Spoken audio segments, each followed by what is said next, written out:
Step out of the car, miss. I'll have to start a series of vlogs for when Mimi, Natalie, goes out of town, because something always happens when she's out of town. I mean, for instance, my baby had a seizure, my dog got killed. She's out of town for all of that. The neighbors caused a ruckus. I mean, you know, she's out of town. I know that sounds like a country western song, yeah, what is it? Let's go with this. And because I got to add to it today, you know, let's add this. My baby had a seizure, but she was all right. My doggy got killed and had to go night. I found a lost baby, and that ain't right.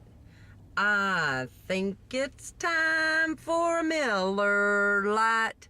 Yeah, there you go. I can't sing worse yet. But that leads me to what happened today.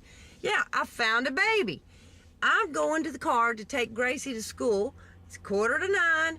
Get Gracie, getting everything in the car, and I look up, and there's this little kid, this little boy, and he's in a diaper and a shirt, and that's it.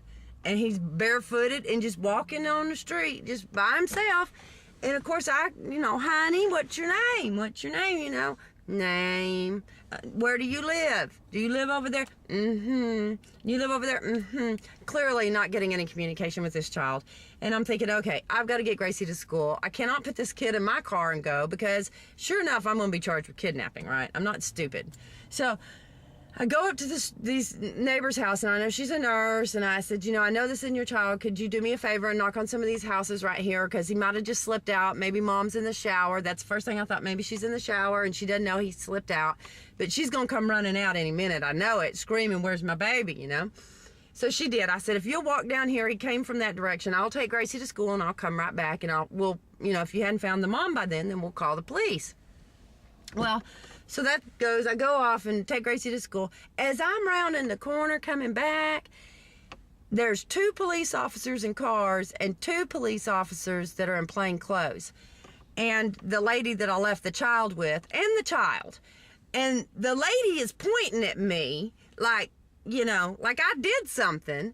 And then the police officer puts one hand on his gun, steps out in the middle of the street, puts his hand up, tells me stop, which I was already pulling over to the side because I saw that they were there and they clearly had not found the mother. And by this time I'm worried, because I'm thinking, well, my God, she hadn't woke up. By this time it's 9:30. She in the shower, she should be out. She asleep, she should be awake. What's going on? Why isn't somebody looking for this child? And so the police officer immediately comes up to me and gets in my face and is like, what were you doing with that child, with this child? What were you doing with this child? I said, I was trying to help him find his mama. I can't find out where he lives. And he said, well, you're the first person to have him. And I said, that's right. I'm the first person that found him. And I knocked on doors and I couldn't find the mama. So I asked Fatima to help me look for his mom, and so we could get him back to his family. I said, I went to take my child to school, and I told her I'd come right back to help. And so of course, he's sitting there and he's got a little cross look on his face. And I'm thinking, this isn't my child. I didn't do anything wrong. And Patima's mad because they're taking her driver's license and information, and they want to take her and the baby to the police station for the CPS. And she's like, she's from Jamaica. I'm not going to the jail for someone else not take care of their children. It's just not right. See, I can't do a Jamaican accent to save my life. But anyway, it's very hard to understand her. She's really Jamaican. And so, I said, calm down, Fatima. Nobody's going to jail. We're good Samaritans here. We're helping somebody out. And so we're standing around and time's going on. The police is kind of thinking, well, what do we do? I mean, the police officer, what the hell do you think you do? You call CPS. You do something. This child's been out for now 45 freaking minutes, and there's not a lady out here screaming, where's my baby? Where's my baby? Which I would have been doing because hey, where's my baby? So then here comes this van coming around the corner, and the lady is all smiling and driving until she glances over and, she's looking at the police officer, and then she sees her baby.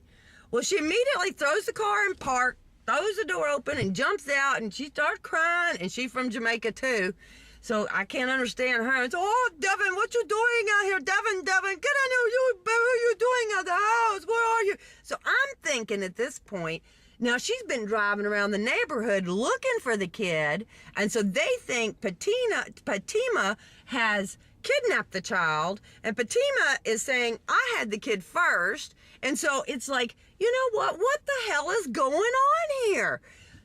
The lady sits there, and the police officer said, ma'am, where have you been? And she said, oh, I had to take my husband to work, and then I had to stop by Walmart to get some juice for the day. And we all just sat there with our jaws on the floor. It was like, are you kidding me? And the police officer said, you left this child home alone? And she says, it was only for a few minutes. It was for 45 to 50 minutes by the time she got back. What are you thinking? The kid's 2 years old. He could have gotten into medication. He could have gotten into the knives. He could have thought about giving himself his own bath. He could have gotten out of the house like he did. Could have been wandering in the street. She's damn lucky I found him on the sidewalk. And damn lucky that I found him and not some pervert didn't find him. What if she had a car wreck? She could have been dead and nobody would have known she had a baby at home. What? I don't know. Okay, now calm down. I know I'm a little upset about that. So anyway, the police officer looks at me and says, Miss, yeah, my last name, Miss, we need to detain you for a few minutes for questioning. And I looked at him and I said, detain me? What? And I said, I didn't do anything wrong. What are you detaining me for? I said, you don't understand. I got a hair appointment over across town. And we all know how Mama feels about her hair. And you don't want to piss off my stylist, because trust me, baby, he just can get a little pissy.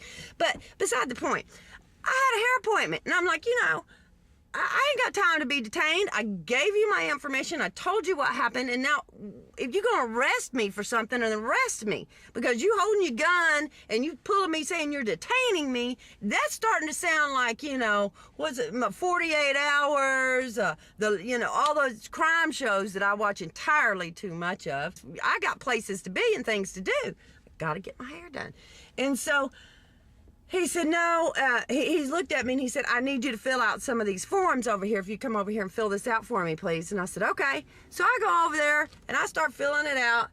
I fill out everything I just told the man. And then he tells me, I said, look, am I free to go now? I need to go get my hair done.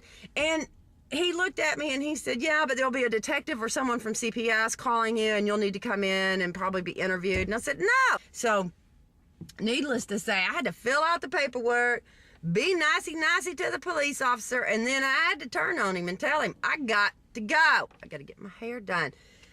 So anyway, so that's my story for today. Don't leave your babies at home alone. Everybody's looking at me like I'm just chewing out somebody and they see the camera. But I did get my hair done. Yeah, a little fall color, not so blonde this time.